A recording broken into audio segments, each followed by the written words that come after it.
one practical money tip, I'm talking super, super, super practical money tip. Because you've navigated with a lot and a little. I'm not saying you have a little. I'm not saying you have a lot. I'm just saying in your story, you've had to navigate with not knowing, do I have a lot or a little, like at this time in my life, because I just don't have foresight, right? So one practical tip, I think you personally had carried a lot of wisdom throughout these different circumstances. And I think it would be helpful if somebody could hear you talk not just about the faith that you've had, but the practical wisdom that you've also had. And you maybe overlooked it at the time being, but it really became a helpful tool. Yeah. Well, I think a real practical for me that I've always lived by is I actually have always lived below my means, always. And I remember when I was going to college, I picked University of Nebraska um, because I looked and I saw that person's average income that they made after they graduated, and it was crazy. And then the cost of living was super low. All these things that went into my decision.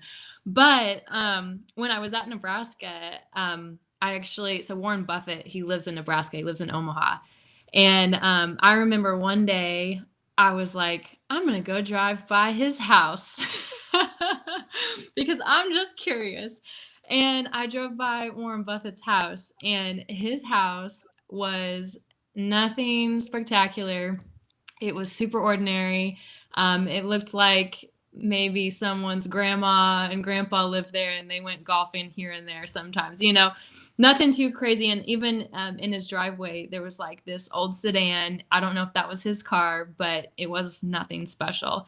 And I remember for me, that was like a big lesson in life. I was like, at that time, I was like, I'm going to make a bunch of money. I'm going to be rich. But if Warren Buffett is living that way, and he's living in a way that is not super ostentatious or anything like that, then I could probably do that too. And I've always thought that too. It's like I always felt like no matter what, like I don't want to be someone who just has money to have it. Like I always wanted, I don't know, I just always wanted to do something with it. So a practical thing is, can you live on a quarter of your income? That became my goal from a very young age. Can I live on a quarter of my income?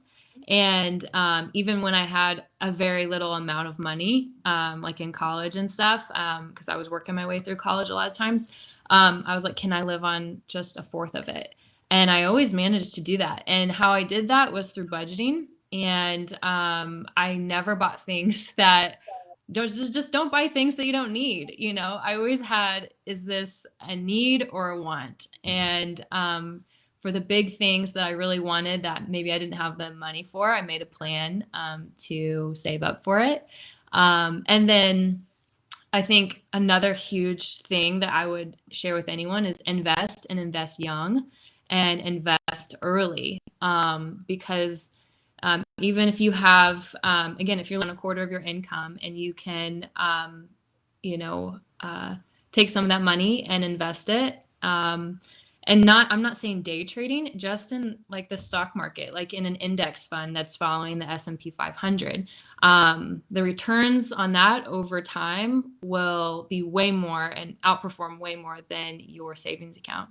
And then the biggest piece of advice is, it's not your money, it's God's money. And so give him your first fruits, even from a very young age, even if you feel like you don't have money right now. If you can find a way to give, and maybe it's not a certain percentage. Like when I say tithe, that's usually meaning 10% of your income.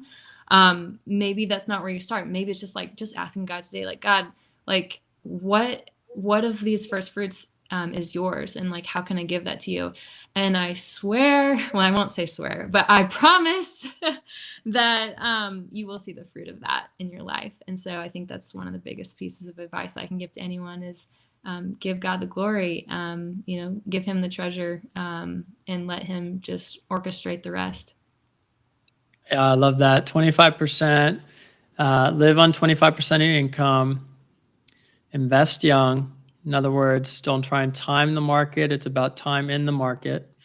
And lastly, not that they're in order of priority, but lastly, of course, is give God the glory and just ask him what it looks like to give him your best and first, and what that means to you personally.